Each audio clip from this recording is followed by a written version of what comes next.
আসসালামু আলাইকুম এভরিওয়ান। আপনাদের আজ দেখাবো যে তরমুজ চাষ কিভাবে করা হয়। তো এখানে দেখতে পাচ্ছেন আপনারা যে এটা কিন্তু একটা ঘের।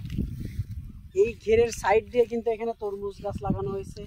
ওই সাইডে খেড়া গাছ আছে, এখানে হচ্ছে আপনার করলা যেটাকে বলা হয় উচ্ছি, এবং ওই পাশে প্যাসেঙ্গা।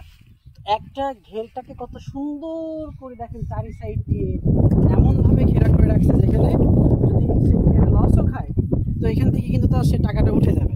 তো দেখেন কত সুন্দর করে তরমুজ, তো দেখেন এখানে তরমুজ চলতেছে। এখানে একটু জুম করে দেখান, দেখেন এখানে দেখেন অনেকগুলো তরমুজ, এবং তরমুজের ছোটো ছোটো ফলও আসছে। তো 12 মাসের জন্য তরমুজ তো এখন পাওয়া যায়। আর খেড়াইগুলো দেখেন কত বড় বড়, আমরা ওই সাইড থেকে খেড়াইগুলো আনছি। আলহামদুলিল্লাহ দেখে অনেক ভালো লাগলো এখানে। আর সম্ভবত আগের আমলে সবসময় বেশি মাছ চুরি হতো, বা ঘেরে খ্যাপন দিয়ে মাছ চুরি করতো, কিন্তু এখন ওই লাইনটাও নাই। চারি সাইডে যেভাবে প্যাটার্ন দিয়ে ঘিরে দিছে, তো এখানে কেউ চুরিও করতে পারবে না।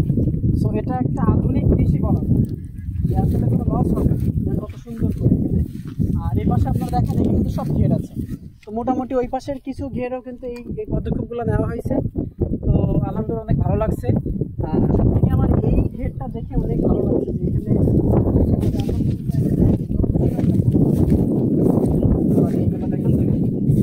ছোট তরমুজ আসছে, ওইখানে আসছে, এখান থেকে তরমুজ এখানে চলে গেছে। এখানে এখন বাজারজাত মনে মেবি হচ্ছে 70 থেকে 80 টাকা করে কেজি পাইকারি, আর হচ্ছে বিক্রি করতে গেলে এখানে 120 টাকা করে দাম।